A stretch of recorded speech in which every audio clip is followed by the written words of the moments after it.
Boas-vindas a esta análise. Hoje, a gente vai focar num assunto que, para muitas famílias, ainda é motivo de longos suspiros e até uns calafrios, né? Organizar o dinheiro dentro de casa. É super comum evitar esse tema, justamente por causa de toda aquela tensão e daquele peso que ele costuma carregar. Mas olha, o que a gente vai descobrir aqui, extraindo a essência desse material, é que estruturar as finanças familiares não precisa ser um fardo. Na verdade, isso pode se transformar num hábito coletivo empoderador e, surpreendentemente, muito leve. Bom, vamos mergulhar nisso. Por que será que falar sobre dinheiro gera tanta tensão e desconforto? É uma experiência humana praticamente universal. O dinheiro carrega uma carga emocional fortíssima. Ele se mistura com os nossos medos, com as expectativas para o futuro e, na maioria das vezes, com as nossas maiores inseguranças. E justamente por ser um tópico tão sensível, nas dinâmicas de casa, ele frequentemente aciona aquele instinto de fuga. Acaba sendo aquele elefante na sala que todo mundo vê, mas ninguém quer mencionar. E aí a conversa vai sempre ficando para depois. O nosso roteiro hoje está bem direto e tem 5 partes. Primeiro, vamos ver o verdadeiro desafio financeiro. Em seguida, o erro que custa caro. Depois, o método de 5 passos. Aí vamos entender o poder da consistência e, para fechar, a educação pelo exemplo. Vamos lá. Seção 1, o verdadeiro desafio financeiro. O problema não é a renda. Sem uma conversa transparente e bem alinhada, a rotina da casa cai numa armadilha repetitiva e super desgastante. Pensa bem, primeiro acontecem as decisões isoladas. É cada um gastando de um lado sem que a outra pessoa saiba. Aí, inevitavelmente, surgem os conflitos, porque as prioridades simplesmente não batem. O resultado disso tudo? Uma completa ausência de planejamento. Sem sentar para conversar, a vida financeira não tem visão estratégica nenhuma. Ela vira só uma reação constante àquela pilha de boletos que não para de chegar. Fica muito fácil perceber a diferença quando a gente compara dois cenários. De um lado, a casa sem alinhamento financeiro. O ambiente é puro caos reativo, cheio de decisões solitárias e atritos constantes. Do outro lado, o cenário muda completamente. É a casa com uma rotina de reunião estruturada. A diferença é gritante, sabe? A desordem dá espaço para clareza, para responsabilidade compartilhada e para um planejamento de verdade. A gestão do dinheiro deixa de ser uma caixa preta e vira um processo previsível onde todo mundo joga junto. Seção 2. O erro que custa caro. A famosa armadilha da auditoria. A intenção de sentar para conversar pode até ser a melhor possível, mas o erro fatal que destrói tudo é este aqui: transformar o encontro num verdadeiro ringue de críticas e cobranças. Se a reunião virar uma sessão de auditoria implacável, focada só em apontar dedos e gerar tensão, o processo todo vai por água abaixo. A verdade é que ninguém gosta de ser julgado. Se a experiência for dolorosa, a resistência bate na hora, e a vontade de participar das próximas conversas simplesmente evapora. Então, o ponto crucial é o seguinte: a leveza não é um detalhe, é o que sustenta o hábito ao longo do tempo. Vale muito a pena parar um segundo para absorver isso.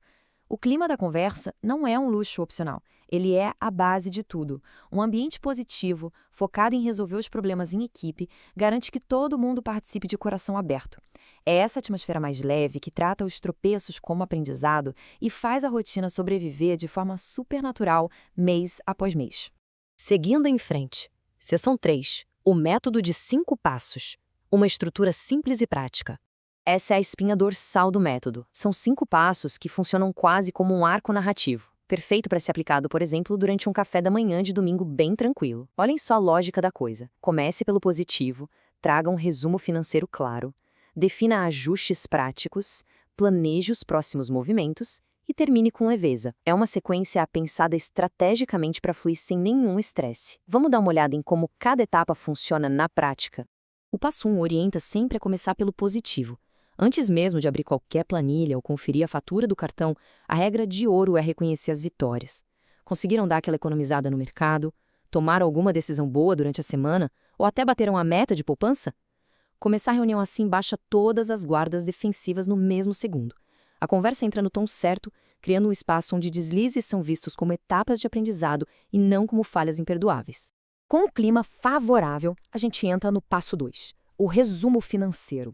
E muita atenção aqui, tá? O objetivo nunca é ficar rastreando cada centavo de um jeito sufocante. A ideia é ter uma visão panorâmica da realidade. É focar no que realmente importa. Quanto dinheiro entrou? Quanto saiu no total? E qual foi o saldo final desse período? Trazer esses grandes números à tona gera uma clareza enorme.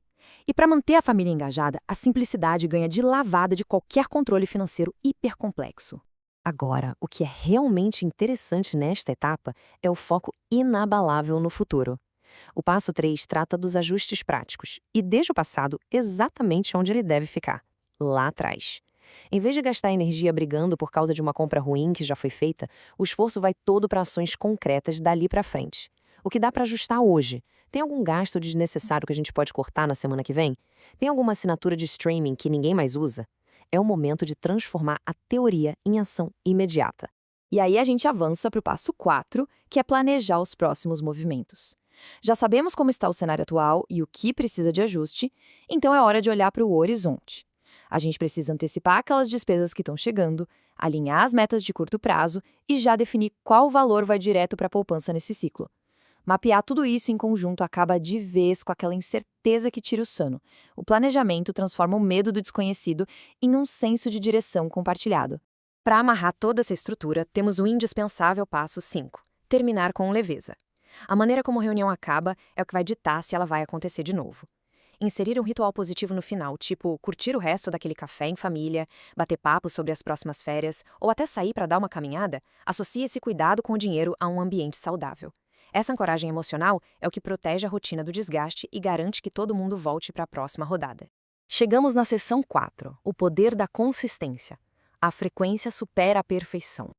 Esse é um guia rítmico super prático. A frequência semanal é a recomendação de ouro para quem ainda está naquela fase inicial de arrumar a casa e organizar a vida financeira. Já a reunião quinzenal vira um excelente ponto de equilíbrio quando a rotina já ganhou um pouco mais de estabilidade. E a frequência mensal? Bom, esse é o limite estrito, é considerado um mínimo absoluto necessário. Intervalos maiores que um mês tendem a enfraquecer o controle e a derrubar a qualidade das decisões, abrindo as portas para a volta dos velhos hábitos reativos. Isso ilustra brilhantemente como o impacto dessa rotina evolui ao longo do tempo. Olhem só a progressão. No curto prazo, o alívio é imediato com organização pura e simples, apagando os incêndios. No médio prazo, com as expectativas bem alinhadas, percebe-se uma redução gigantesca nos erros de decisão do dia a dia. Mas a grande recompensa acontece mesmo no longo prazo. Ocorre uma mudança estrutural no comportamento de toda a família. E no fim das contas, é o comportamento, muito mais que qualquer ferramenta matemática, o que garante a saúde financeira para a vida toda. Por fim, seção 5, Educação pelo exemplo, o impacto multigeracional. Ter uma rotina de reuniões estruturada vai muito além de só gerenciar os boletos do mês. Quando as crianças são incluídas nesse processo, mesmo que só observando um pouco ou participando de algumas partes, o aprendizado prático é gigantesco. Elas começam a ver no dia a dia que lidar com dinheiro exige escolhas conscientes, que os recursos da casa não são infinitos e precisam ser respeitados, e que o planejamento, na verdade, é a maior ferramenta para criar liberdade. Claro, a ideia nunca é transferir a ansiedade dos adultos para as crianças, mas sim construir uma consciência que vai ser a bússola delas pela vida inteira. Sintetizando a visão geral de tudo o que vimos até aqui, o destino financeiro de um lar não se resume ao tamanho do salário que entra na conta. Ele se baseia, criticamente, em como o grupo se comunica e toma atitudes em equipe. A reunião financeira perde aquele status de evento raro e assustador e se transforma num sistema de decisão permanente, previsível e que une a família. E para encerrar, deixamos uma pergunta essencial e profunda para reflexão. As decisões na casa acontecem em conjunto ou de forma isolada? A resposta a isso revela quase tudo o que a gente precisa saber sobre o futuro financeiro de qualquer ambiente. Reconhecer a necessidade de mudança e dar o primeiro passo em direção a um diálogo construtivo é o grande ponto de virada. Agradecemos muito a companhia nesta análise, esperamos que esses conceitos ajudem a construir lares muito mais alinhados e estruturados, e até a próxima!